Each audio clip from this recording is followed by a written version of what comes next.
नमस्कार। साहित्य, कला और संस्कृति की पहली ऑनलाइन वीडियो पत्रिका ताना बाना में आपका स्वागत है। मैं हूं मुकेश कुमार।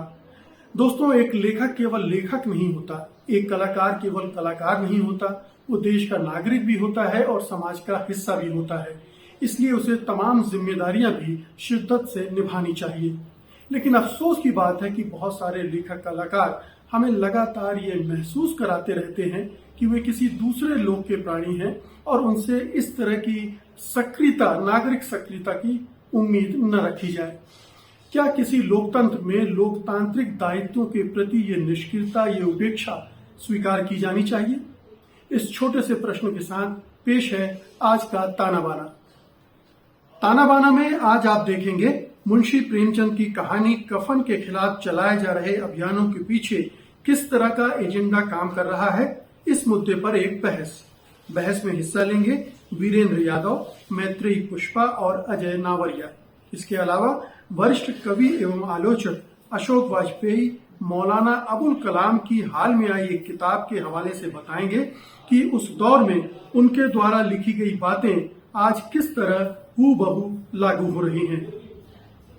कलम के सिपाही मुंशी प्रेमचंद की बहुचर्चित कहानी कफन को लेकर एक बार फिर से विवाद खड़ा कर दिया गया है। इस कहानी के आधार पर उन्हें दलित विरोधी करार दिया जा रहा है।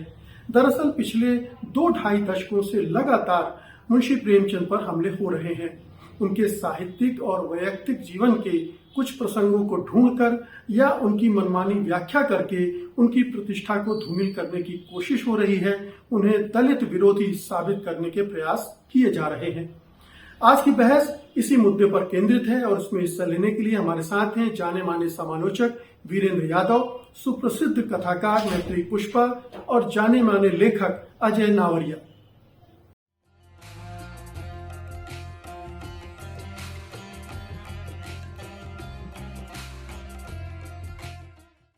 ताना बाना में आप सबका स्वागत है। वीरेंद्र जी, मुंशी प्रेमचंद पिछले 1.5-2 दशकों से लगातार हम लोग के केंद्र बने हुए हैं। उन पर लगातार आक्षेप हो रहे हैं। उनके विभिन्न कहानियों को निकालकर तरह तरह की उनके अर्थ निकाले जा रहे हैं और उनमें खामियां ढूंढी जा रही हैं। उनके आग्रह दुराग्रहों के बारे में बातचीत की जा रही है। उनके वैयक्तिक जीवन की भी पड़ताल की जा रही है इस बहाने। आपको क्या लगता है आखिरकार इस सब के पीछे क्या मंशा क्या है? प्रेमचंद के प्रति इतना दुराव अचानक क्यों पैदा हो रहा है? क्या इसकी वास्तविक वजह है? कुछ ठोस कारण भी हैं इसके पीछे? दरअसल प्रेमचंद विरोधी अभियान कोई नई बात नहीं है। उनके जीवन में ही ये सवाल उठाए जाने शुरू हो गए थे। अंतर यह है कि उन दिनों हिंदुत्ववादी, ब्राह्मणवादी, इन शक्तियों ने प्रेमचंद को कटघरे में खड़ा किया था और इसीलिए प्रेमचंद को ब्राह्मण द्रोही, हिंदू द्रोही, घृणा का प्रचारक, ये सारी बातें कही गई थी। प्रेमचंद ने इसका जवाब भी दिया था। जब उन्हें घृणा का प्रचारक कहा गया तो उन्होंने लिखा जीवन में घृणा का। तो वो पहला दौर जो प्रेमचंद के जीवन में हुआ। अब जो इस दौर में हो रहा है, यानी कि हिंदी में दलित विमर्श की आमद के बाद जो एक नई शुरुआत हुई है, इसके कुछ ठोस, निश्चित रूप से एक ठोस कारण भी हैं और एक दलित अस्मिता का एहसास है और तो उसमें उसकी कसौटी पर प्रेमचंद के लेखन को, प्रेमचंद की कहानियों पर एक पुनर्विचार हो रहा है और वो होना भी चाहिए। लेकिन इस समूची प्रक्रिया में, इस पुनर्विचार में काफी कुछ गुपाट है और एक जिसे कहा जाए कि कुछ चीजों को छोड़ दिया जाना है, उनके टेक्स्ट के साथ न्याय न किया जाना है और एक फ्रेम बना दिया जाना, यानी एक बने बनाए फ्रेम में प्रेमचंद को फिक्स करके उनके बारे में एक राय बनाई जाए। तो एक इस बीच ये हुआ है। इसकी शुरुआत की अगर थोड़ी सी बात करें तो मैं समझता हूं कि सबसे पहले इसकी शुरुआत 1993 में ओम प्रकाश वाल्मीकि ने जब कफन कहानी पर कुछ सवाल उठाए थे, तब से ये शुरुआत हुई। अब कफन कहानी पर उन्होंने जो सवाल उठाए, उस सवालों के आधार पर उन्होंने ये सिद्ध करना चाहा कि प्रेमचंद जो है वर्णाश्रम के समर्थक थे, प्रेमचंद हिंदुत्ववाद के समर्थक थे, प्रेमचंद सामंतवाद के समर्थक थे, ये कफन कहानी के आधार पर। जबकि दिलचस्प तथ्य ये है कि ओम प्रकाश वाल्मीकि ने ही प्रेमचंद के प्रति एक कहानी, एक कविता लिखी थी और उसमें उन्होंने ये अभिव्यक्त किया था कि हमको जो वाणी मिली है व्यक्ति, वो प्रेमचंद के द्वारा ही मिली। तो वहां से वाल्मीकि जी ने शुरू किया था और कफन कहानी तक आते आते उनका ये मतांतर हुआ। इसी तरह से कमल भारती ने ये अपने लेख में बहुत पहले 25-30 वर्ष पहले ये लिखा था कि प्रेमचंद अम्बेडकरवादी भले न हो, लेकिन प्रेमचंद अम्बेडकरवादी विचारों के नजदीक थे। लेकिन आज जब कुछ महीनों पूर्व कमल भारती का लेख आया तो उस लेख में उन्होंने ये लिखा कि कौन कह सकता है कि प्रेमचंद वर्णवादी नहीं थे। तो ये जो एक बदलाव आया है कि यानी कि प्रेमचंद के बारे में यह जो नई सोच आई है, इस पे विचार करने की आवश्यकता है। तो मैं समझता हूं कि प्रेमचंद का इतना विपुल लेखन है, उस विपुल लेखन को कहीं टुकड़े में लेकर के या किसी कहानी के किसी अंश को लेकर के अगर हम व्याख्या करेंगे तो गलत परिणामों पर पहुंचेंगे। कफन कहानी की जहां तक चर्चा है, कफन कहानी की चर्चा करते हुए उसके कुछ उन महत्वपूर्ण अंशों को छोड़ दिया जाता है, जिन महत्वपूर्ण अंशों के माध्यम से प्रेमचंद ने उस कहानी के अर्थ को बहुत स्पष्ट करना चाहा है। यदि सवाल यह है कि घिसू और माधव अगर कामचोर थे, अगर उनकी ये नियत थी, अगर वो एक दिन काम करते थे 2 दिन आराम करते थे, तो किस समाज ने उन्हें निठल्ला बनाया? वो समाज की वो व्याख्या करते हैं कि वो उस समाज की उपज थे। तो घिसू और माधव के माध्यम से प्रेमचंद किसी दलित जात या किसी उस समाज पर टिप्पणी नहीं करते, वो व्यापक एक सामंती वर्णाश्रमी समाज पर टिप्पणी करते हैं, जिस समाज ने प्रेमचंद को वैसा बनाया। इसी तरह दूसरी कहानियों को लेकर के, बड़े घर की बेटी को लेकर के, यानी कि जो स्त्री विमर्शकार हैं, उनके बड़े घर की बेटी का उदाहरण देकर के, जो कि 1910 में लिखी गई थी, उस 1910 में लिखी गई कहानी के बाद प्रेमचंद ने बहुत सी कहानियां लिखी हैं। तो सवाल यह है कि वो शुरुआती उस कहानी के जरिए स्त्री विमर्शकार जो है प्रेमचंद को खारिज करते हैं। तो अगर बड़े घर की बेटी प्रेमचंद ने लिखी, तो बेटों वाली विधवा कहानी भी लिखी 1932 में, तो उसको विमर्श में क्यों नहीं लाया जाता है? उसमें सीधा सीधा उन्होंने मनुस्मृति का नाम लिया है, मनु का नाम लिया है, मनु के विधान का विरोध किया है। और एक बात मुकेश जी ये भी है कि हम प्रेमचंद के बारे में कैसे तय करेंगे? प्रेमचंद के विचारों के आधार पर, प्रेमचंद की कहानियां। अब प्रेमचंद ने 1934 में लेख लिखा कि क्या हम वास्तव में राष्ट्रवादी हैं? इस लेख में उन्होंने कहा कि राष्ट्रवाद की पहली शर्त है कि वर्णाश्रम व्यवस्था को जड़ मूल से उखाड़ देना चाहिए। तो सवाल ये है कि जब हम प्रेमचंद के को वर्णाश्रमी व्यवस्था का पक्षधर कहते हैं, तो उनके इस लेख की उपेक्षा क्यों कर देते हैं? उसके इस लेख को उद्धत क्यों नहीं करते हैं? तो मैं समझता हूँ प्रेमचंद को समझने के लिए संपूर्णता में एक समझ बनानी पड़ेगी। टुकड़ों में समझ बनाने से मैं समझता हूँ गलत परिणामों तक पहुंचेंगे। और इस दौर में जो हो रहा है, और दूसरा ये है कि एक होड़ सी मची हुई है कि कौन जो विमर्शकार जो है कितना ज्यादा उग्रता के साथ अपनी बात कह रहा है। तो उग्रता के साथ बात कहने में तथ्य छूट जाते हैं, तर्क छूट जाते हैं। और तो मैं समझता हूँ कि ये एक जो है विमर्शकार जो है, चाहे स्त्री विमर्शकार हो, चाहे दलित विमर्शकार हो, वे टुकड़ों टुकड़ों में प्रेमचंद को पेश करते हैं। उसके कारण वो कुपाठ भी करते हैं और एक इस तरह का विमर्श खड़ा होता है जो प्रेमचंद के विरोध में जाता है और प्रेमचंद का कुपाठ करता है। जी अजय जी, अगर हम कफन कहानी को ही लें तो इसमें 3 चीजें वीरेन जी ने कही। एक तो पाठ कुपाठ का मसला है, मतलब आप उस कहानी के पूरे पाठ को ठीक ढंग से समझ नहीं रहे हैं। दूसरा, सेलेक्टिव हो जाते हैं, कुछ अंशों को लेकर आप अपनी राय बना लेते हैं। तीसरे, कुछ दुराग्रह हैं या कुछ वैचारिक या विमर्शगत एक धारणाएं हैं जिनको लेकर आप प्रेमचंद को देखने की कोशिश करते हैं एक फ्रेम में। आप इससे कितना सहमत हैं? धन्यवाद मुकेश जी। सबसे पहले तो बहुत आपका आभार कि आपने मुझे इसमें शामिल किया कार्यक्रम में। वीरेन जी को भी अभी सुन रहा था। वीरेन जी जो बातें कह रहे हैं वो मैं समझता हूँ कि थोड़ा अब मतलब वो खुद ही एक तरफ अपनी बात को देते हैं, उसका खंडन भी कर रहे हैं आप ये बताइए, मैं बहन जी से पूछना चाहता हूँ कि क्या आलोचना करना छोड़ देना चाहिए? क्या जब हम किसी व्यक्ति को, किसी लेखक को इतना बड़ा मान लें कि उसके उसकी कहीं पर अगर कोई चूक हो गई है, तो क्या हम उसकी व्यक्तिगत कोई बुराई कर रहे होते हैं? तब इस हिसाब से किसी भी लेखक पर, किसी भी रचनाकार पर उसका ना तो मूल्यांकन किया जाना चाहिए, ना पुनर्मूल्यांकन किया जाना चाहिए।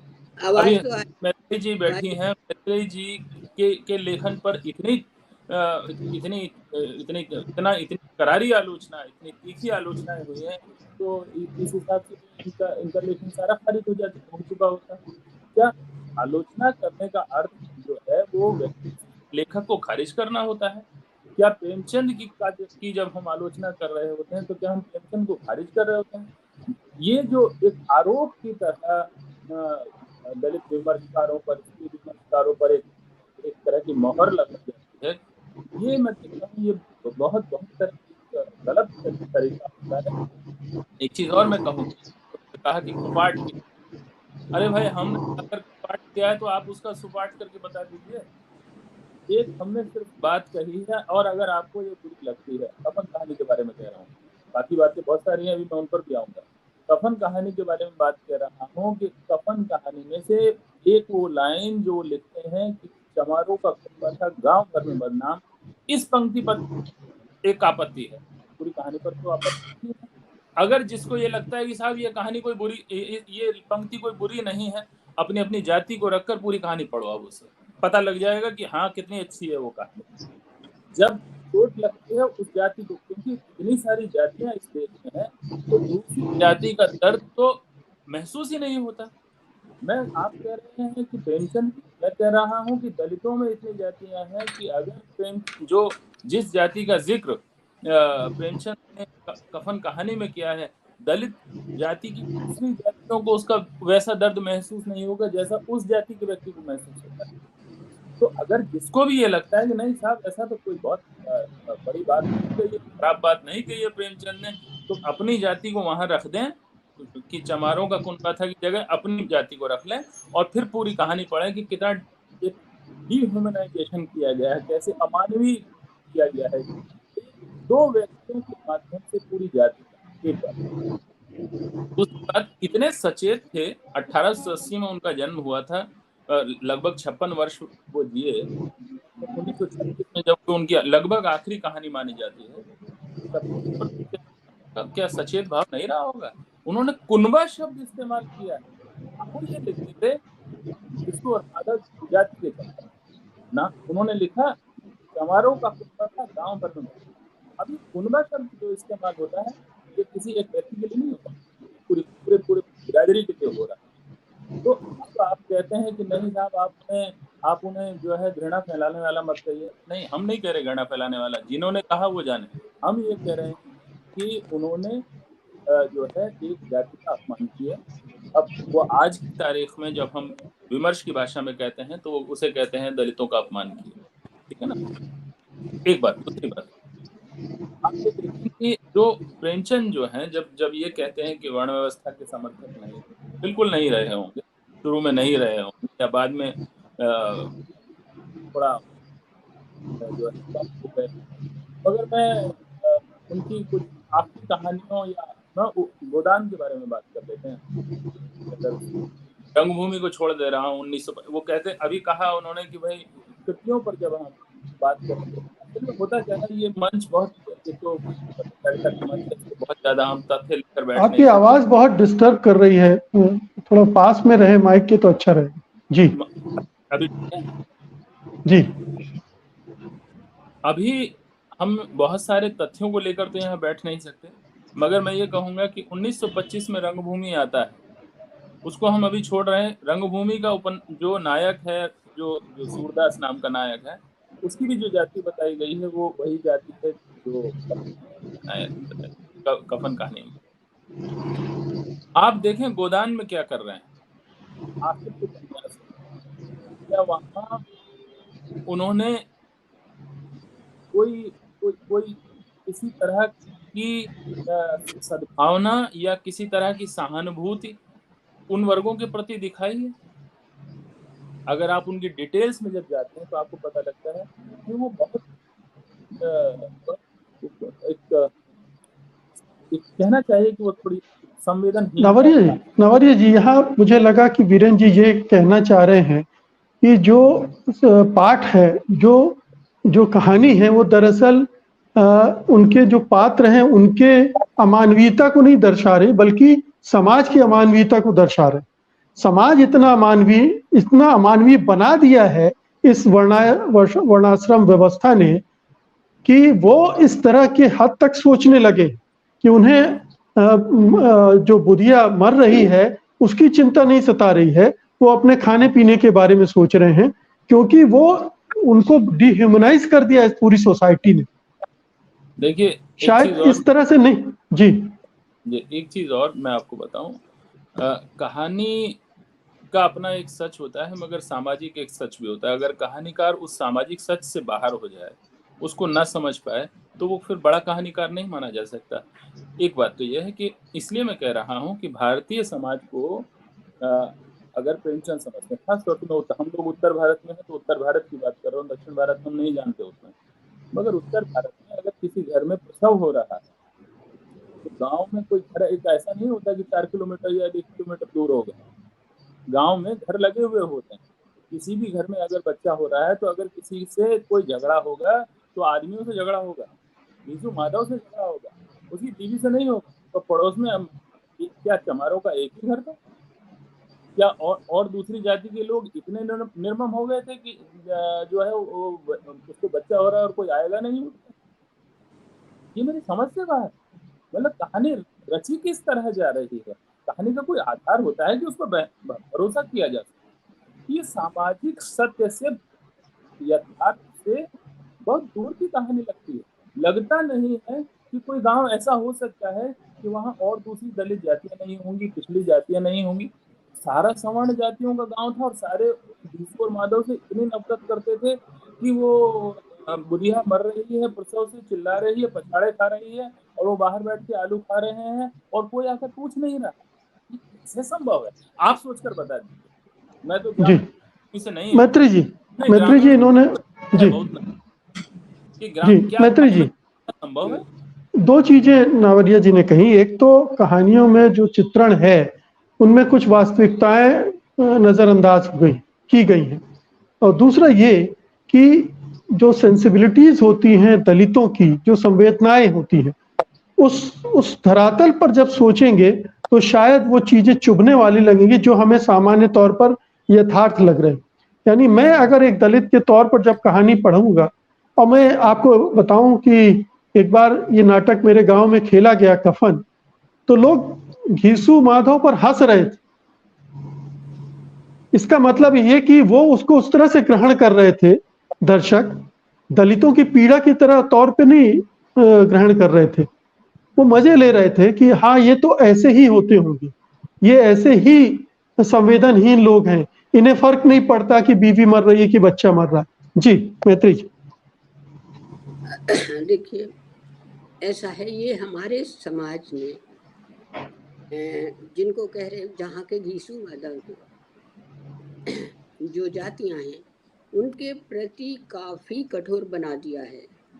और जो मैंने देखा है, गांव में भी देखा है, मैं तो गांव में रही हूँ, कि उन जातियों के प्रति एक घृणा है, दूरियां हैं। कितने लोग हैं जो उनके घर जाते हैं, जिन्हें हम बड़ी जाति, ऊंची जाति कहते हैं तथाकथित, हैं, नहीं जाते हैं। उनके घर कोई मरे भी तो भी कोई बाहर से ही भले खड़े होके कुछ कहते हैं, अंदर नहीं जाएगा। ऐसा मैंने तो ऐसा ही देखा है, हो सकता है मेरी बातें गलत हों।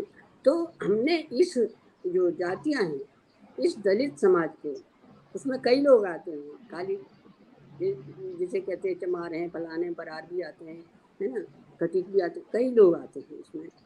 तो उनको सारा समूह को लोग, जो ऊंची जाति, ऊंची वर्ण व्यवस्था है, वो उनके दुखों को दूर से देखती है। ये तो मैंने देखा है और ये हुआ है और ये होता रहेगा।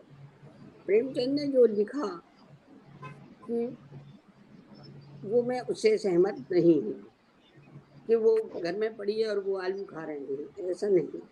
जो दलित होता है उसके दिल में भी दुख होता है, उसकी आंख में आंसू होते हैं। पता नहीं प्रेमचंद ने ये कैसे लिख दिया, या प्रेमचंद जो कह गए वो अमर वाक्य नहीं है, या बिल्कुल पत्थर की लकीर नहीं है।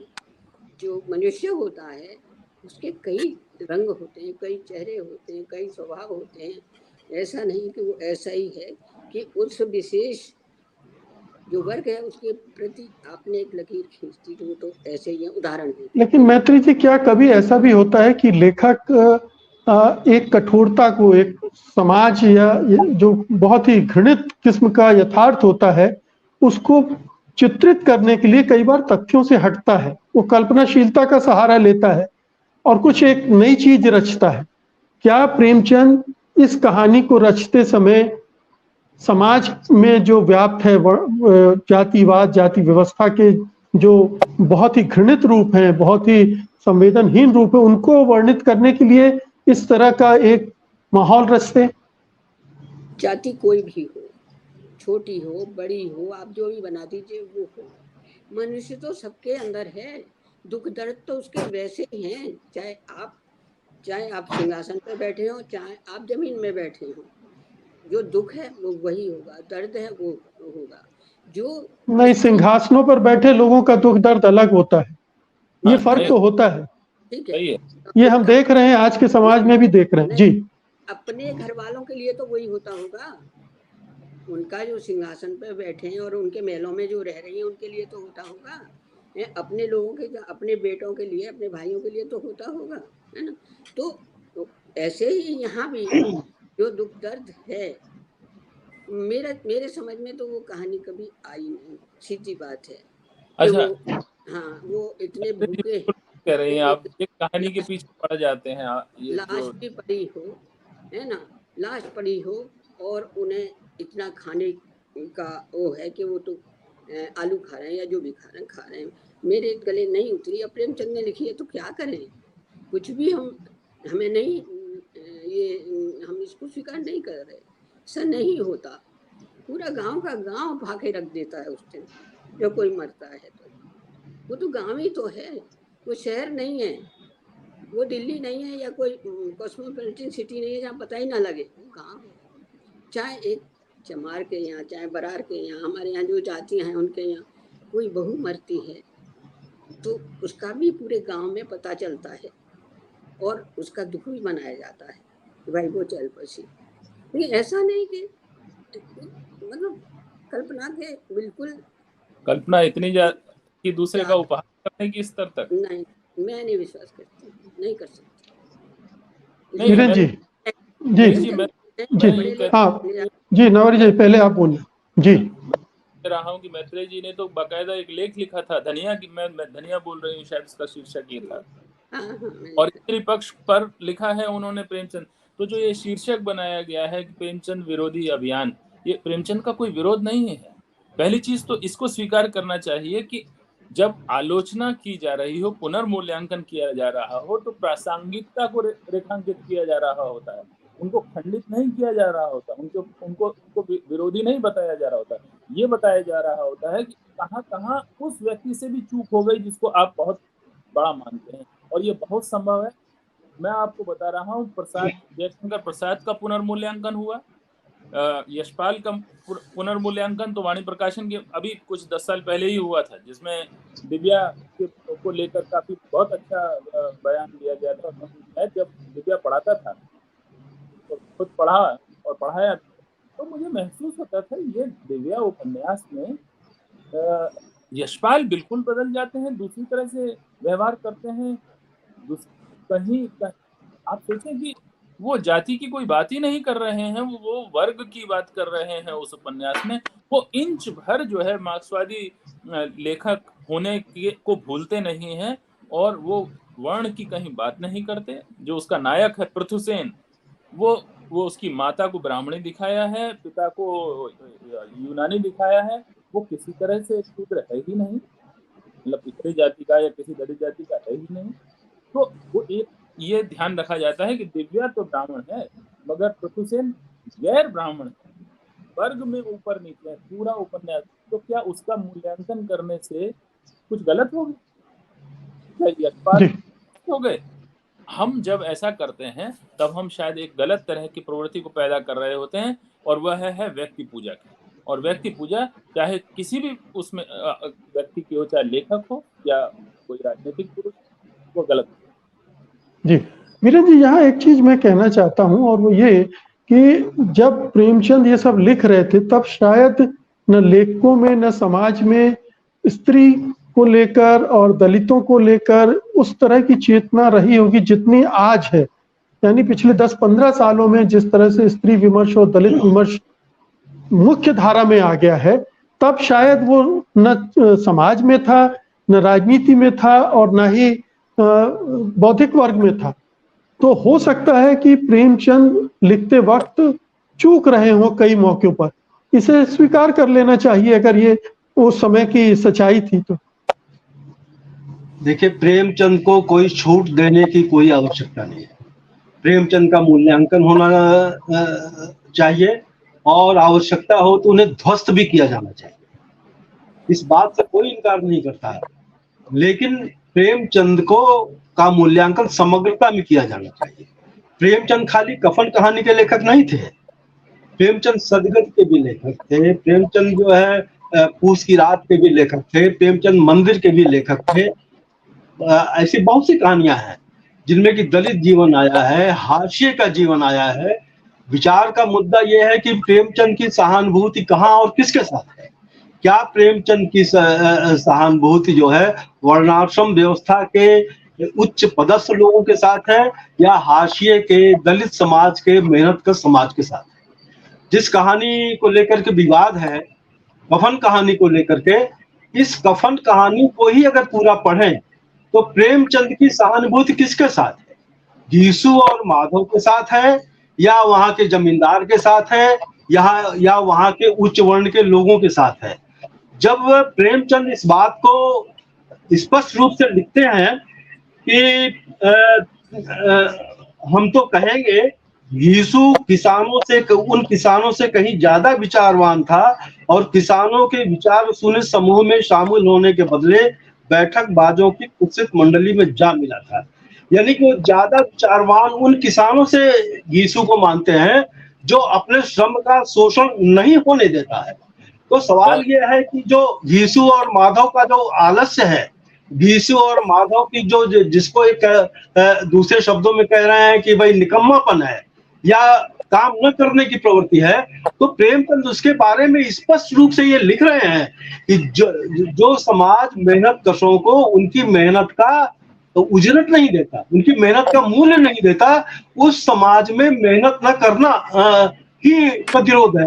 तो इस कहानी के या जो प्रेमचंद ने स्पष्ट रूप से इंगित किया है, इन अर्थों को क्यों नहीं खोला जाता? और सवाल यह है कि जो आते हैं अजय जी, आपके पास आता हूँ कंप्लीट कर ले पहले भी जी। देखिए जी, और उसमें उस कहानी के और भाई कैसा बुरा रिवाज है, जिसे जीते जी तन ढकने को चीथड़ा भी न मिले, उसे मरने पर नया कफन चाहिए।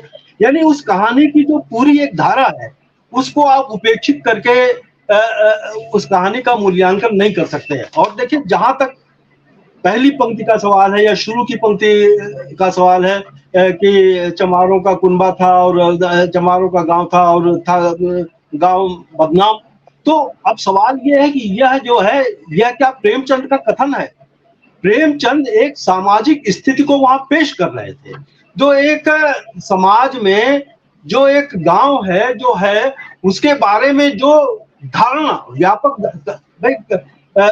कहानीकार एक कहानी लिख रहा है, उस कहानी में एक लोकेर बना रहा है। प्रेमचंद गांव को बदनाम नहीं कर रहे हैं, प्रेमचंद उस गांव की सामाजिक स्थिति का वर्णन कर रहे हैं। तो अगर उस सामाजिक स्थिति का वर्णन को हम प्रेमचंद के शब्दों में ले जाएं, प्रेमचंद की सहानुभूति कहाँ है, किसके साथ है, एक संपूर्णता में देखने की आवश्यकता है। चाहे मंदिर कहानी की सुखिया है, फटकारती है। सवाल है 1927 में मंदिर कहानी लिखी थी, ये 1927 का वर्ष कौन सा था? उसी वर्ष जो है अम्बेडकर ने तालाब के से पानी लेने का आंदोलन छेड़ा था और मनुस्मृति जलाई थी। उसी वर्ष जो है प्रेमचंद ने मंदिर कहानी लिखी थी, मंदिर कहानी की पात्र से फटकार लगाई थी। पुजारी को, पंडित को, ब्राह्मणों को, लो नहीं आऊंगी मैं तुम्हारे मंदिर में, ताले में बंद करके रखो। ठाकुर का कुआं कहानी गंगी जो है वो फटकार लगाती है कि ये ठाकुर और ये जो उच्च वर्ण के लोग हैं किस तरह के लोग हैं। उस कहानी के टेक्स्ट में ये मौजूद है। हम उस कहानी के इस टेक्स्ट को न पढ़ें, उस कहानी को जो है एक आत्मगत पाठ करें, तो मैं समझता हूं कि हम प्रेमचंद को समझा नहीं जा सकता। और एक दूसरी एक बात है, 1936 में प्रेमचंद नहीं रहे। उस समय में आज जो दलित कहानी है, जो दलित विमर्श है, उसका आधार अम्बेडकर। जिस समय प्रेमचंद लिख रहे थे उस समय गांधीवाद, अम्बेडकरवाद ये निर्मित की प्रक्रिया में था। प्रेमचंद उस समय के लेखक थे। यानी सवाल यह है कि प्रेमचंद का अम्बेडकरवाद से प्रभावित होने का सवाल नहीं था, अम्बेडकरवाद निर्मित की प्रक्रिया में। हमें सवाल ये करना चाहिए, सोचना ये चाहिए कि प्रेमचंद के सरोकार वही क्या थे या नहीं थे जो अम्बेडकर के सरोकार थे। क्या प्रेमचंद जो है गांधीवाद की सीमाओं में कैद थे या गांधीवाद की सीमाओं का अतिक्रमण किया? जब हम इस आधार पर करेंगे तो प्रेमचंद के क्या, अम्बेडकर के क्या सरोकार थे? अम्बेडकर के सरोकार थे वर्णाश्रम व्यवस्था का विरोध, गांधी के सरोकार थे वर्णाश्रम व्यवस्था का पक्षधर होना। तो गांधी और अम्बेडकर के बीच में प्रेमचंद कहाँ खड़े थे? यहाँ प्रेमचंद अम्बेडकर के साथ खड़े थे। तो उनके शुरू से लेकर के आखिर तक का एक संपूर्णता में, और अगर प्रेमचंद स्पष्ट रूप से कहते हैं कि राष्ट्रवाद की पहली शर्त है कि वर्णाश्रम व्यवस्था को जड़ से उखाड़ देना, अगर दलित शब्द का प्रयोग वो 1936 के अपने भाषण में कर रहे हैं, तो मैं समझता हूँ इसको संपूर्णता में एक जो है लिया जाना चाहिए। आज एक कहानी के आधार पर खारिज करना, हम ये मानते हैं कि अगर कोई दलित लिखेगा कफन उसी तरह नहीं लिखेगा जैसा प्रेमचंद ने लिखा था। तो दलित या दलित विमर्श की पृष्ठभूमि से कहानियां लिखी जाएं, उपन्यास लिखे जाएं। अब सवाल यह है कि यहाँ गोदान पे सवाल उठाया जा रहा है। गोदान में सिलिया माता दिन प्रसंग पे क्यों नहीं ध्यान दिया जाता? यानी कि हरखू चौधरी जो सिलिया के पिता हैं, पूरा जो है वो दलित इकट्ठे हो जाते हैं और वो पंडित माता दीन के मुंह में हड्डी डाल देते हैं। तो सवाल यह जो प्रतिरोध है, या कायाकल्प में जो दलितों को जो है एक उनसे बेगारी कराई जाती है, बेगार करने से इनकार कर देते हैं कि बिना हम खाना के हम नहीं करेंगे। तो सवाल यह है कि उनका ये इनकार, या दूसरी कहानियों में सवाल देवी दीन का दबन में सवाल के क्या ऐसे ही आ जाए। तो एक जितने प्रतिरोधी पात्र प्रेमचंद ने दिए हैं अपने कहानियों में, अपने उपन्यासों में, उसको दरकिनार करके हम बात नहीं कर सकते हैं। सवाल यह है कि लेखक की सहानुभूति कहाँ पर है। अगर लेखक की, मान लीजिए रंगभूमि में अगर उन्होंने दलित जाति का नाम लिया और चमारों शब्द का इस्तेमाल किया, तो एक जो समुदाय, मतलब उस समय समाज में एक सामुदायिक स्थितियां थी, एक पहचान होती थी कि अहीर है, ये कहार है, ये चमार है, इसी नाम से जाना जाता था। तो चमार को गाली के रूप में प्रेमचंद ने वहां नहीं इस्तेमाल किया, एक समुदाय के रूप में इस्तेमाल किया। तो जब जहां जो परिप्रेक्ष्य है, अगर हम परिप्रेक्ष्य को ध्यान में नहीं रखेंगे तो गलत परिणाम पर पहुंचेंगे। और मैं फिर कह रहा हूं कि प्रेमचंद से अगर कहीं चूक हुई है, और ऐसा नहीं है, प्रेमचंद को सवालों के घेरे में रखा जाना चाहिए, रखा जा सकता है। मेरे स्वयं प्रेमचंद से सवाल हैं। तो प्रेमचंद को कोई जो है पूजा की वस्तु नहीं, लेकिन जिन संदर्भों के साथ, जिन कहानियों के साथ या जिस उपन्यास के चर्चा के साथ हम प्रेमचंद की बात करते हैं, तो मैं समझता हूं कि उसे संपूर्णता में उसका पाठ किया जाना चाहिए, टुकड़ों में उसका पाठ नहीं किया जाना चाहिए। और कफन कहानी पर यह पूरी तरह लागू होता है कि कफन कहानी का संपूर्णता में और प्रेमचंद के मंतव्यों के साथ पाठ नहीं किया गया। जी, और मोटेराम शास्त्री को भी हमें नहीं भूलना चाहिए, जिसमें प्रेमचंद उपहास उड़ाते हैं ब्राह्मणवादियों का। क्या अजय मवारिया जी, क्या ऐसा लखनऊ में उन पे मुकदमा दायर हुआ था? बिल्कुल बिल्कुल बिल्कुल। प्रेमचंद पे लखनऊ में यहाँ पर मुकदमा दायर हुआ था, उन्हें वहां पेश होना पड़ा था, उन्हें कहना पड़ा था कि मेरा इरादा ये नहीं था। जी, तो अजय नेवारी जी, कहीं ऐसा तो नहीं है कि दलितों की, दलित लेखकों की, बुद्धिजीवियों की उनकी जो चिंता है कफन को लेकर, वो अति तक पहुंच रही है, प्रेमचंद को पूरी तरह से नकारने की हद तक पहुंच रही है? बिल्कुल नहीं, ये जी बिल्कुल एक तरह का अतिवाद दूसरी तरफ से है, जैसा कि वीरेन जी की तरफ से भी मुझे दिखाई दे रहा है। ये इस बात को स्वीकार करने को तैयार नहीं है। पूरे पूरे अपने वक्तव्य में इन्होंने एक बार ये नहीं कहा कि प्रेमचंद से ये चूक हुई है। अगर ये हुई है तो अगर उनसे प्रश्न उठे किए जाएँ तो आप उनको ठीक से पढ़ें, कुपाठ ना करें। ये उल्टा इल्ज़ाम लगा रहे हैं। अभी भी मतलब अगर पुराने वक़्त में ये होता था कि समाज में अगर कोई तथाकथित निम्न जाति का व्यक्ति ये कहता था कि आपने हमारे साथ गलत कर दिया, तो उनके ऊपर लठ चलते थे। साहित्य में आज 75 साल बाद भी इस तरह से लठ मारे जाएँगे कि तुम कुपाठ कर रहे हो, तुम मत बात करो। जो प्रश्न उठाने हैं, उनके ऊपर वो प्रश्न हम ही उठाएँगे। तुम प्रश्न उठाने वाले कहाँ से? तुम्हारे अंदर इतनी समझ कहाँ से? तुम तो हर चीज़ का कुपाठ करते हो, तुम अतिवादी हो और आप अतिवादी नहीं हैं। जो चीज़ गलत दिख रही है, उस गलत को भी गलत नहीं कहेंगे। मतलब अगर प्रेमचंद की ही भाषा में कहूँ तो बिगाड़ के डर से क्या मैं अ, न्याय की सच नहीं बोलोगे। कहूँगा, जी न्याय की बात कहूँगा। तो बिगाड़ के डर से तो न्याय की बात आपके मुँह से नहीं निकल रही कि आप एक बार कह दें कि हाँ, ये गलती हुई है, प्रेमचंद से ये चूक हुई है।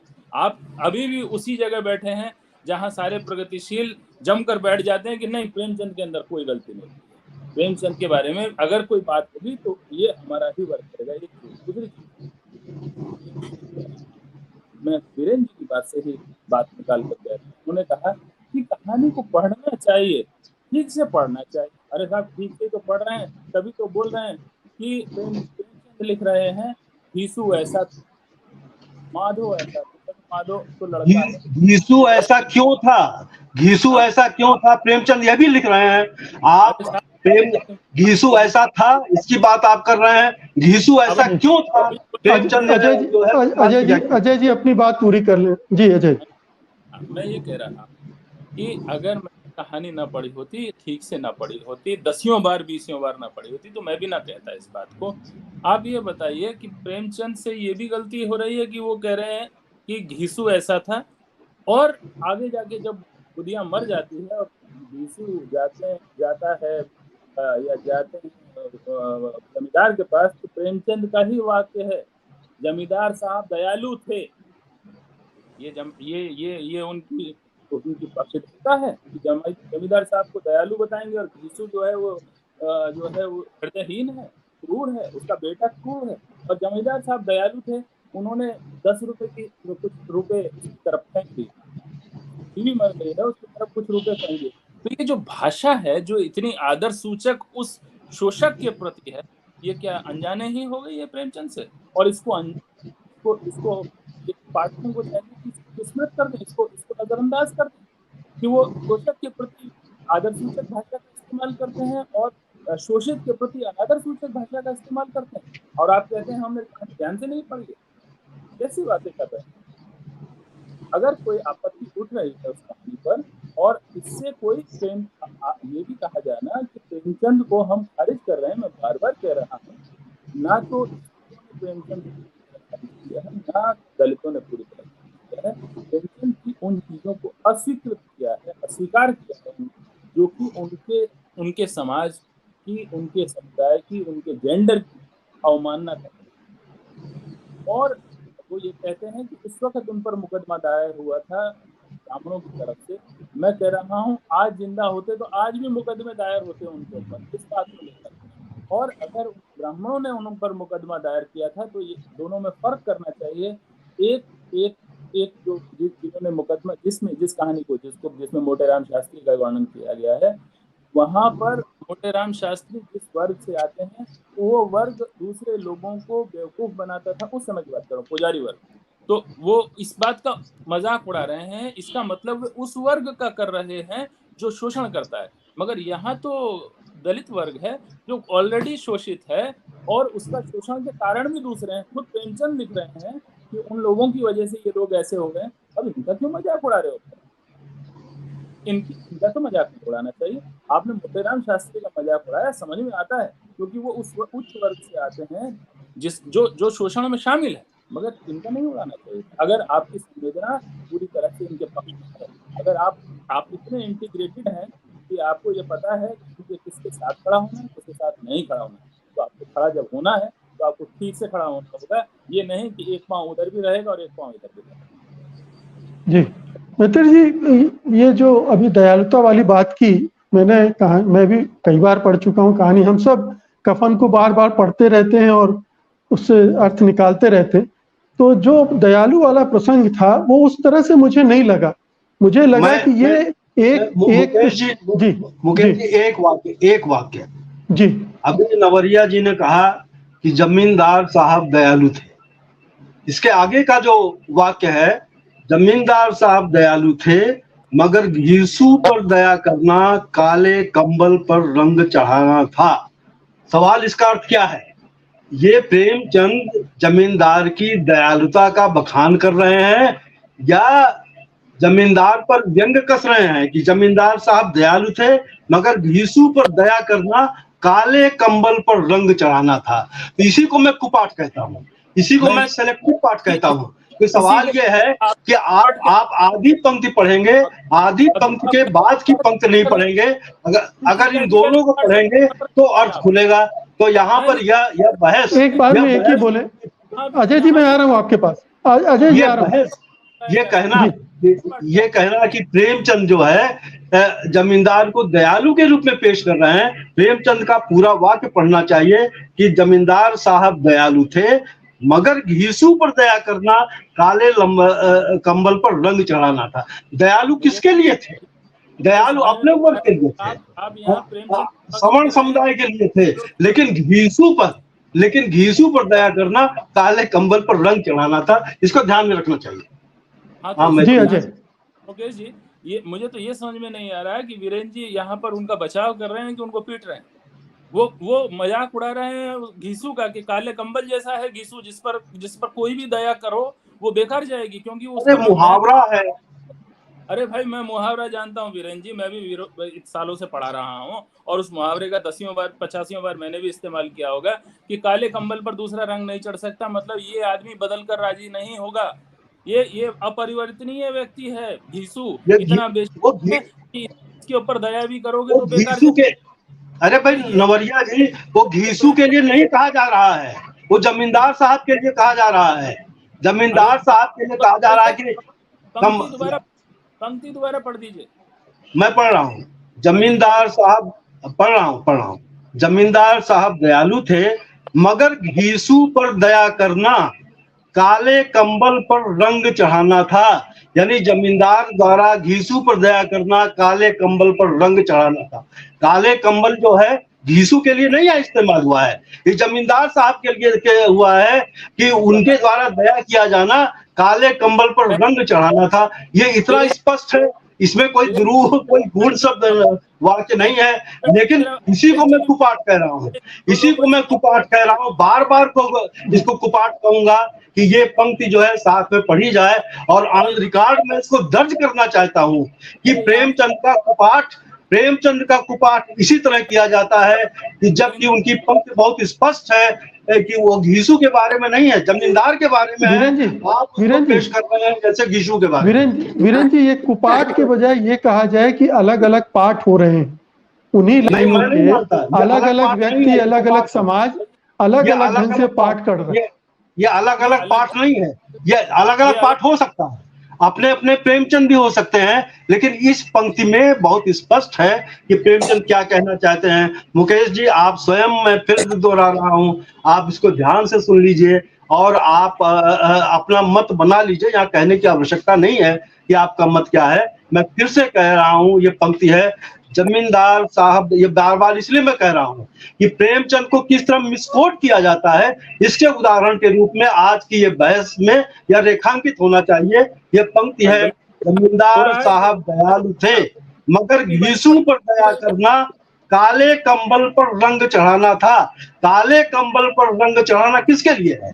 काले कंबल पर रंग चढ़ाना जमींदार के लिए है, घीसू के लिए नहीं। बस मैं 1 मिनट लूंगा मुकेश जी। मैं वीरेंद्र जी, यहाँ भी 4 लोग तो हैं, एक ही व्यक्ति कम है, पंच परमेश्वर तो आप हम पढ़ी है आपने भी कहानी, है ना? तो यहाँ 2 लोग और बैठे हैं, एक कथाकार है और एक आलोचक और पत्रकार दोनों हैं। जरा उनसे भी पूछ लीजिए, इस पंक्ति का अर्थ वही है जो आपने निकाला है? मैं तो पूछ ही रहा हूँ। मैत्रेय जी मैं तो से पूछ ही रहा हूँ। जो आप जी निकाल रहे मैत्रेय हैं, जी, मैत्रेय जी मुझे तो धर्म संकट में मत डालिए, आप बताइए मैत्रेय जी। नहीं छोड़िए, इस बात को छोड़िए, मुझे अपनी कहने दीजिए, छोड़िए। हैं? नहीं मगर ये मैं ये गलत है जो आप जिसे कुपाठ कहकर दूसरों को बरज रहे हैं, वर्जित कर रहे हैं, रोक रहे हैं, उसी का कुपाठ आप स्वयं कर रहे अजय हैं। नवरिया जी, चर्चा को आगे बढ़ाते हैं। मैं देखिए आप भी इस पे एक टिप्पणी लिखिए, मैं भी एक टिप्पणी लिखूंगा, तय हो जाएगा। जी, ठीक, नहीं तय तो नहीं होगा, ये विचार ये विवाद तो चलता ही रहेगा। जी मैत्रेय जी। मैं दूसरी बात कह रही हूँ। मैं तो स्त्री को लेके ही कहूंगी, जाहिर है मैंने उसी का बड़ा पाठ किया है। जो प्रेमचंद की स्त्रियां हैं उनमें से मैंने उन पर भी लेख लिखा था, तो उसमें जो आती है स्त्री, और मुझे नाम भूल रही, तो जो प्रेमचंद की पत्नी है जो उसे धनिया। शरण देती, धनिया, शिवरानी देवी। ना वो शिवरानी तो वो कहानी की पात्र बता रहे जी। पत्नी है वो तो। धनिया है ना, तो उसको शरण देती है, तो क्या कहती है, ये प्रेमचंद ने कहलवाया है, महाराज मैं इसको, गाली देती है शायद कोई, इसको कभी अपने घर नहीं घुसने देती, पर इसके पेट में मेरे बेटे का अंश है। तो ये स्त्री तो बिल्कुल ही पुरुषवादी है। तो प्रेमचंद पुरुषवादी ही तो थे, ये तो मानना ही पड़ेगा ना।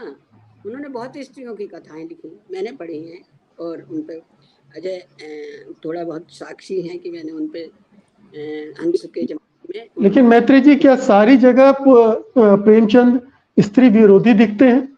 जी हाँ, सारी जगह दिखते हैं। एक एक जी मैत्रेय।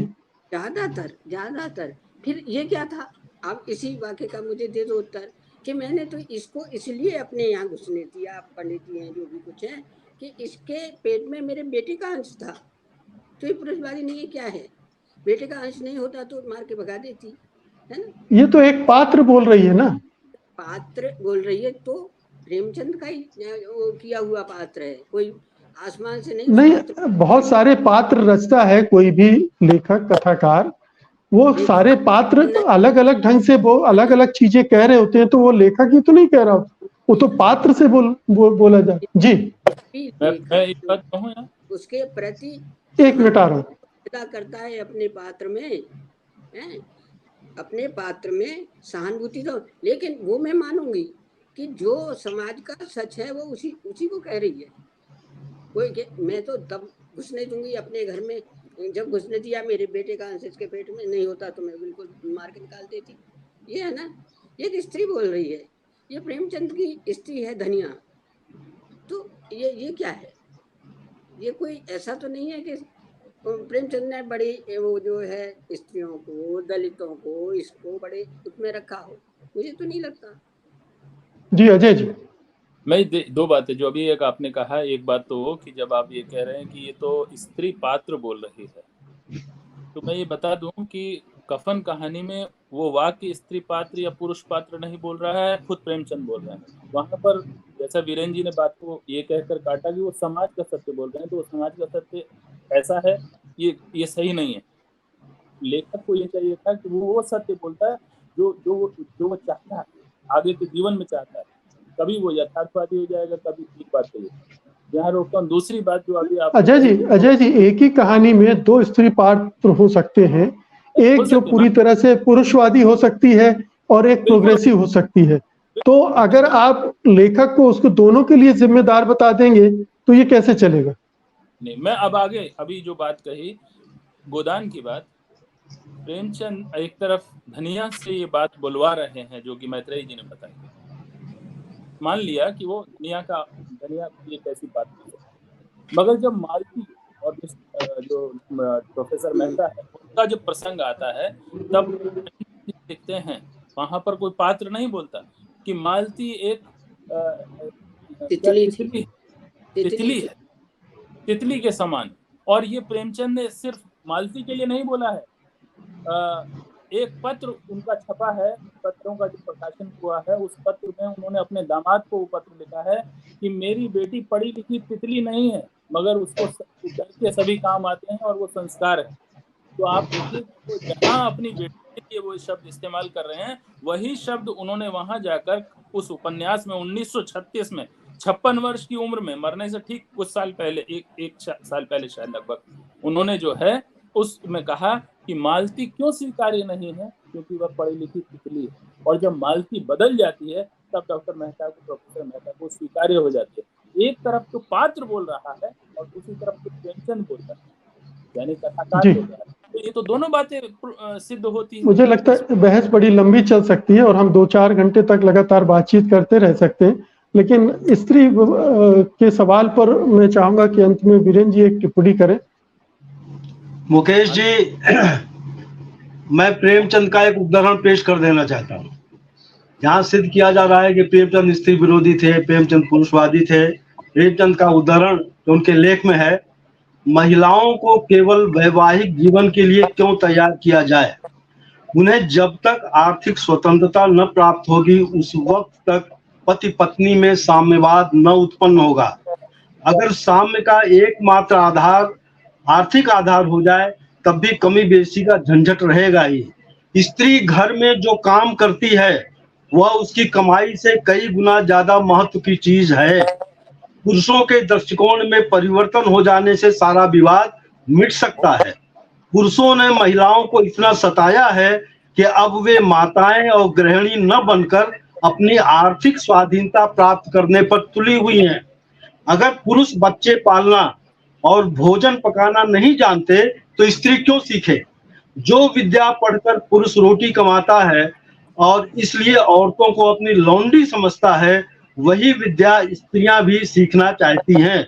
वो खाना क्यों पकाएं, वकालत क्यों न करें, अध्यापिका क्यों न बने? इसका फैसला हमारी देवियों को ही करना चाहिए कि उनकी कन्याएं कैसे शिक्षा पाएं। स्वार्थी पुरुषों का फैसला वह क्यों मंजूर करने लगी? इसी के साथ एक और, नारियों ने सिद्ध कर दिया है कि बहुत से कामों में वह पुरुषों के बराबर ही नहीं, पुरुषों से ज्यादा काम करती है।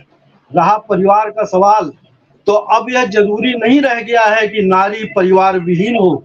इस बेकारी के जमाने में कितने ही पुरुष अपनी पत्नियों की कमाई पर गुजर बसर करते हैं, और अब तो अविवाहित स्त्री भी पिचकारियों द्वारा संतानवती हो सकती है। फिर किस कायदे से उसको कम वेतन दिया जाए?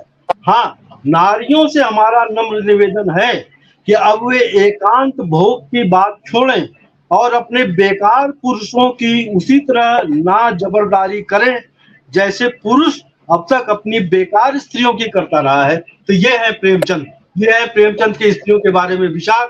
और अभी जो मालती के बारे में कहा गया, मैं फिर कह रहा हूँ कि फिर मालती को लेकर के, गोदान की मालती को लेकर के कुपाट किया जा रहा है।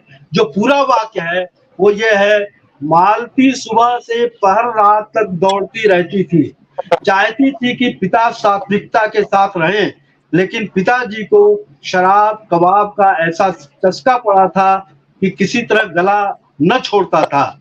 मालती बाहर से तितली है, भीतर से मधुमक्खी। उसके जीवन में हंसी ही हंसी नहीं है, वह इसलिए चहकती है और विनोद करती है कि इसमें उसके कर्तव्य का भार कुछ हल्का हो जाता है। तो अगर आप समूचे संदर्भ के साथ मालती को देखेंगे तो खाली मालती तितली थी, यहीं पर मालती का व्यक्तित्व का निरूपण नहीं किया जाता। तो मैं फिर कह रहा हूँ, बार बार कह रहा हूँ कि प्रेमचंद की कहानी हो या उपन्यास हो, उनके लेख हो, उन्हें संपूर्णता में पाठ करने की आवश्यकता है। और आज की जो स्थिति है, जो आज की बहसें जो हैं, वो कुपाट के घेरे में है। वो विरोध जो है प्रेमचंद का, कुपाट भी किया जाता है जा रहा है, और नए नए टेक्स्ट भी गढ़े जा रहे हैं। जो प्रेमचंद ने नहीं कहा वो प्रेमचंद के मुंह में रखा भी जा रहा है। तो इससे हमें बचना चाहिए और प्रेमचंद का पुनर्मूल्यांकन करना चाहिए, प्रेमचंद की आलोचना करनी चाहिए, और आवश्यकता हो तो उन्हें ध्वस्त भी करना चाहिए। इसमें किसी को कोई कठिनाई नहीं होनी चाहिए। जी अजय जी, बहुत संक्षेप में। जी हाँ, संक्षेप में ये पूछना चाहूंगा कि एक तो आपने चलते चलते फिर एक इल्जाम लगा दिया कि हम कुपाट कर रहे हैं, और साथ में ये भी लगा दिया कि हम उनके बिना उनके कहे हुए शब्द नहीं है, हम शब्द रख रहे हैं। दूसरी बात ये सारा जो उन्होंने प्रेमचंद जी ने जो ये व्याख्यान दिया या लेख लिखा है, इसका कोई एक पात्र उन्होंने अपने पूरे साहित्य में गढ़ा हो, कहानी में या उपन्यास में, आप मुझे बता दीजिए। क्या चीज मैं समझा नहीं, सुन नहीं पाया। जो इतना लंबा वक्तव्य आपने उनका स्त्रियों की आत्मनिर्भरता, आर्थिक आत्मनिर्भरता, उनके पुरुषों से दूर रहने, उनके पुरुषों से शक्तिशाली होने, तमाम चीजों की बातें की, जो बड़ी बड़ी बड़ी बातें जो उन्होंने लिखी हैं, उसका कोई एक पात्र एक कहानी में या उपन्यास में उन्होंने गढ़ा हो 1918 से 1916 इतनी कहानियां, उनकी कहानियां भरी पड़ी हैं। और कहिए, और अगर मुकेश जी आपके पास समय हो 15 मिनट और दीजिए, मैं उनकी कहानियों के वो उदाहरण मैं दे दूंगा, एक नहीं दो नहीं, मैं देखिए मैंने संक्षेप में उदाहरण दे दीजिए, संक्षेप में उदाहरण दे दीजिए जी। देखिए मुकेश जी, जब ये बहस 2005 में शुरू हुई थी, 125वां जब मनाया जा रहा था, तो मैंने 2 लेख लिखे थे, कुपाट और विरोध के शोर में प्रेमचंद और प्रेमचंद के निंदक। अब मैं जो हूँ नवरिया जी की बात को मानता हुआ, मैं उनकी कहानियों से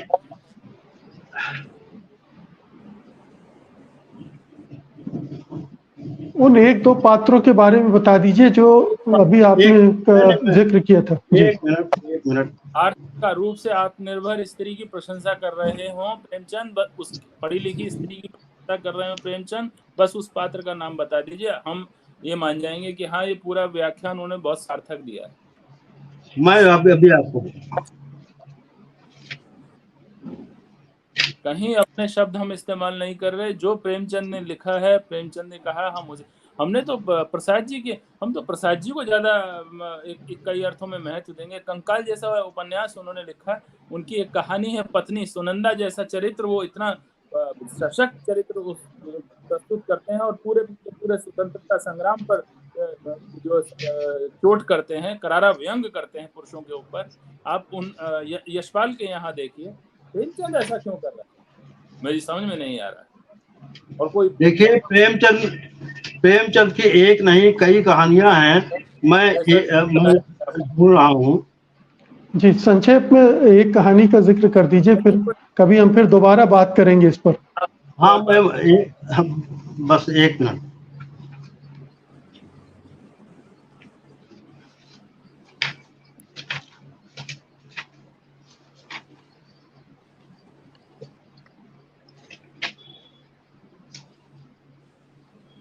मैत्री जी, आपको कोई एक ऐसा पात्र नहीं मिला जो प्रगतिशील हो, महिला चरित्र प्रेमचंद के साहित्य में? देखिए, सेवा ये जी, फिलहाल जो तत्काल रूप से मिल गया जी, सेवा सदन उपन्यास में वे अपने पात्र से कहलाते हैं, कुंवर अनिरुद्ध सिंह से कहलाते हैं, हमें वेश्याओं को पतित समझने का कोई अधिकार नहीं है, हमारे शिक्षित भाइयों ही की बदौलत दाल मंडी आबाद है, चौक में चहल पहल है, चकलों में रौनक है, यह मीना बाजार हम लोगों ने ही सजाया है, ये चिड़िया हम लोगों ने ही फांसी है, ये कठपुतलियां हमने ही बनाई हैं। जिस समाज में अत्याचारी जमींदार, रिश्वती राज्य कर्मचारी, अन्यायी महाजन, स्वार्थ बंधु आदर और सम्मान के पात्र हों, वहां दाल मंडी क्यों न आबाद हो। हराम का धन हरामखारी के सिवा और कहां जा सकता है। यानी कि वेश्यावृत्ति के लिए वेश्याओं को जिम्मेदार ठहराया जाता है। यहाँ पर प्रेमचंद ने पुरुषों को जो है कि पुरुष उसके लिए जिम्मेदार है। और इसी उपन्यास में आगे है, हम कोई भेड़ बकरी तो नहीं। एक मिनट सुनिए, सेवा सदन उपन्यास की भोली जो है वो कहती है, हम कोई भेड़ बकरी तो नहीं कि माँ बाप जिसके गले मढ़ दें बस उसी की होकर के रहें। यह बेहुदा रिवाज यही के लोगों में है कि औरत को इतना जलील समझते हैं, नहीं तो सब मुल्कों में औरतें आजाद हैं, अपनी पसंद से शादी करती हैं, जब उसे रास नहीं आती तो तलाक दे देती हैं, लेकिन हम सब वही पुरानी लकीर खींचे चले जाते हैं। और भी देखिए उदाहरण है। मुझे लगता है कि इस पात्र से थोड़ा सा सहमत होंगे अजय नावरिया जी की ये प्रोग्रेसिव अंश है, लेकिन चूंकि समय बहुत ले लिया हम लोग ने आज की चर्चा की, इसलिए मैं इसको वाइंड अप करूंगा बगैर किसी कंक्लूजन के, बगैर कोई निष्कर्ष दिए। हुए कि हमें प्रेमचंद का मूल्यांकन करते रहना चाहिए बिना किसी दुराग्रह पूर्वाग्रह के, और अगर प्रेमचंद में खामियां हैं तो उसकी भी चर्चा होनी चाहिए, उसको भी नकार होना चाहिए। बहुत बहुत शुक्रिया आप सबका आज की चर्चा में हिस्सा लेने के लिए। धन्यवाद। नमस्कार। धन्यवाद। देश के पहले शिक्षा मंत्री मौलाना अबुल कलाम आजाद उस दौर के नेताओं में से थे जो न केवल किताबें पढ़ते थे बल्कि लिखते भी थे। हाल में उनकी एक किताब प्रकाशित हुई है। वरिष्ठ कवि एवं चिंतक अशोक वाजपेयी आज उनकी इस किताब की न केवल खूबियां बता रहे हैं बल्कि ये भी कि उस किताब में व्यक्त किए गए उनके विचार आज कितने प्रासंगिक हैं, आज के हालात पर वो किस तरह से सटीक बैठते हैं। देखते हैं दूसरी आवाज।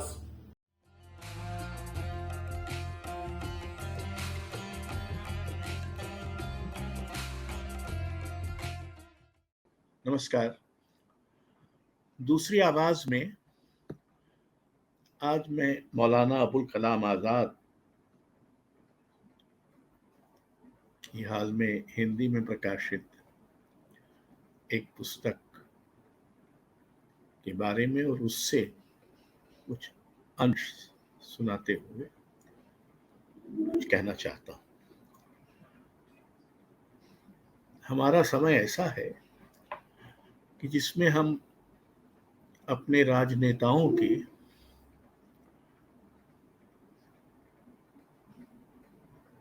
पुस्तकें पढ़ने, पुस्तकें लिखने आदि के लिए समय निकालने की कोई तवक्को नहीं करते। हम तो ये भी तवक्को नहीं करते कि वो पढ़े लिखे हों, यानी उन्होंने पहले ही से ही कुछ अच्छी किताबें पढ़ी हों, साहित्य पढ़ा हो, विचार पढ़े हों। तो बहुत हद तक राजनीति कम पढ़े लिखे, गैर पढ़े लिखे, अध पढ़े लिखे लोगों का अखाड़ा बन गई है। लेकिन एक समय था, और वो बहुत दूर नहीं था, जब हमारे राजनेता न सिर्फ पुस्तकें पढ़ते थे बल्कि पुस्तकें लिखते थे। आप याद करें, बाल गंगाधर तिलक, श्री अरबिंदो, महात्मा गांधी, जवाहरलाल नेहरू, मौलाना अबुल कलाम आजाद, बाद में राम मनोहर लोहिया, आचार्य नरेंद्र देव, संपूर्णानंद, ये सब राजनेता थे। इन्हीं में से एक बड़े राजनेता थे मौलाना अबुल कलाम आजाद, और वो हमारे पहले शिक्षा मंत्री भी थे। और उन्हीं की कार्यकाल में जो 3 राष्ट्रीय अकादमियां हैं, साहित्य, ललित कला और संगीत नाटक, उनकी स्थापना हुई थी। मैंने बहुत बरस पहले उनकी एक डायरी पढ़ी थी, गुबारे खातिर के नाम से, जिसमें चाय की बारे में उन्होंने 4-5 पृष्ठ लिखे थे। वो चाय के बड़े प्रेमी थे। बहरहाल, जिस पुस्तक की आज मैं बात करना चाहता हूं वो सेतु प्रकाशन से आई है। उसकी भूमिका और पेशकश की है मोहम्मद नौशाद ने, और पुस्तक का नाम है कौले फैसल, मौलाना अबुल कलाम आजाद की। इंसाफ की बात, ये वो वक्तव्य है जो मौलाना अबुल कलाम आजाद ने उन पर जो मुकदमा चल रहा था उसके दौरान लिखित रूप से दिया था। और आप देखें कि किस पाए की और कितनी खूबसूरत और कितनी सूक्ष्म उर्दू में ये वक्तव्य लिखा गया है। यकीनन मैंने कहा है कि मौजूदा सरकार जालिम है, लेकिन अगर मैं ये न कहूं तो और क्या कहूं। मैं नहीं जानता कि क्यों मुझसे ये तवक्को की जाए कि एक चीज को उसके असल नाम से पुकारूं। मैं सियाह को सफेद कहने से इनकार करता हूं। मैं कम से कम और नरम से नरम लफ्ज भी जो उस बारे में बोल सकता हूं यही है, ऐसी मलफूज सदाकत जो इससे कम हो मेरे इल्म में कोई नहीं। मैं यकीनन ये कहता रहा हूं कि हमारे फर्ज के सामने दो ही राहें हैं। सरकार नाइंसाफी और हक तलफी से बाज आए, और अगर बाज नहीं आ सकती तो मिटा दी जाएगी। मैं नहीं जानता कि इसके सिवा और क्या कहा जा सकता है। ये तो इंसानी अकायद की इतनी पुरानी सच्चाई है कि सिर्फ पहाड़ और समुंदर ही इसके हम उम्र कहे जा सकते हैं।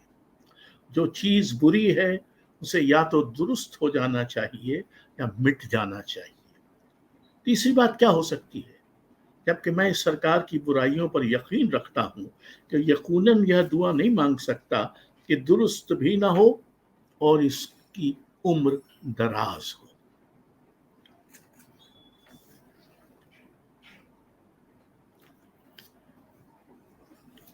आगे का एक और अंश सुनिए, और ये मत भूलिए कि इसकी बहुत सारी बातें हमारे आज के वक्त पर लगभग हूबहू लागू हो सकती है। हमने आज़ादी और हक तलफी की इस जंग में अहिंसा और असहयोग की राह इख्तियार की है। हमारे मुकाबले में ताकत अपने तमाम जब्र तशद्दुद और खून खराबे वाले रवैये के साथ खड़ी है, लेकिन हमारा यकीन सिर्फ खुदा पर है और अपनी कभी ख़त्म न होने वाली कुर्बानी पर अटल है। महात्मा गांधी की तरह मेरा ये विश्वास नहीं है कि किसी हाल में भी हथियार का मुकाबला हथियार से नहीं करना चाहिए। इस्लाम जिन हालातों में इसकी इजाज़त देता है, मैं इसे फितरत इलाही और अदल इखलाक के मुताबिक यकीन करता हूँ, लेकिन साथ ही हिंदुस्तान की आज़ादी और मौजूदा जद्दोजहद के लिए महात्मा गांधी की तमाम दलीलों से मुत्तफ़िक हूँ और उन दलीलों की सच्चाई पर पूरा यकीनमंद हूँ। मेरा यकीन है कि हिंदुस्तान अहिंसा के जद्दोजहद के ज़रिए फ़तहमंद होगा और इसकी फ़तहमंदी और इखलाकी और ईमानी ताकत की फ़तहमंदी एक यादगार मिसाल होगी। यही वजह है कि मैंने हमेशा लोगों को शांति के साथ जद्दोजहद की गुजारिश की और इसकी कामयाबी की सबसे पहली शर्त करार दिया। खुद ये तकरीरें भी इसी मौजू पर थीं, जैसा कि पेश किए हुए नकल से साबित होता है। मैं उन चंद मुसलमानों में से हूँ जो बजा तौर पर ये कह सकते हैं, अगर उन्होंने निहायत मजबूती के साथ मुसलमानों को बाअमन जद्दोजहद पर कायम न रखा होता तो नहीं मालूम मसला खिलाफत की वजह से बेचैनी कितनी खौफनाक शक्ल अख्तियार कर लेती। कम से कम हिंदुस्तान के हर हिस्से में इसका मंजर तो ज़रूर नज़र आ जाता। और ये हिस्सा आजकल की हमारी अदालतों की जो हालत है उस पर बहुत ही आसानी से लागू होता है। मैं मजिस्ट्रेट की निस्बत भी कुछ कहना चाहता हूँ। ज़्यादा से ज़्यादा सज़ा जो उसके अख्तियार में है, बिना झिझक मुझे दे दे।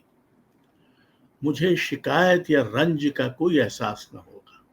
मेरा मामला पूरी मशीनरी से है, किसी एक पुर्जे से नहीं। मैं जानता हूँ जब तक मशीन नहीं बदलेगी, पुर्जे अपना काम नहीं बदल सकते।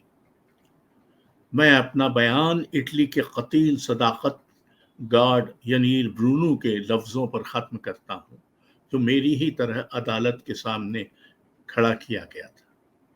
और ये उदाहरण है, ज्यादा से ज्यादा सजा दी जा सकती है बिना कोई देरी के, दे दो। मैं यकीन दिलाता हूं कि सजा का हुक्म लिखते हुए जिस कदर जुम्बिश तुम्हारे दिल में पैदा होगी, उसका 100 का 10वां हिस्सा इज़्तिराब भी सजा सुनकर मेरे दिल को नहीं होगा। ये हिम्मत वाले लोग थे जो सजा, ज्यादा से ज्यादा सजा मांग रहे थे, क्योंकि उनको यकीन था कि उनका जो लक्ष्य है वो पवित्र है। मौलाना अब्दुल कलाम आज़ाद को याद करना और उनके इस लिखित वक्तव्य को एक बार पढ़ना एक तरह की उदात्त प्रतिरोध से आपको भर देता है। और ये मित्रों आज के समय में कम नहीं है। ताना बाना में आज बस इतना ही। आज का अंक आपको कैसा लगा हमें जरूर बताइएगा। हमें आपकी प्रतिक्रियाओं का इंतजार रहता है। आप अपनी प्रतिक्रियाएं हमें tanabana@satyhindi.com पर भेज सकते हैं। और अब मुझे अनुमति दीजिए, अगले रविवार को रात 9 बजे आपसे फिर मुलाकात होगी। तब तक के लिए नमस्कार। सत्य हिंदी का ऐप डाउनलोड करें गूगल प्ले स्टोर पर।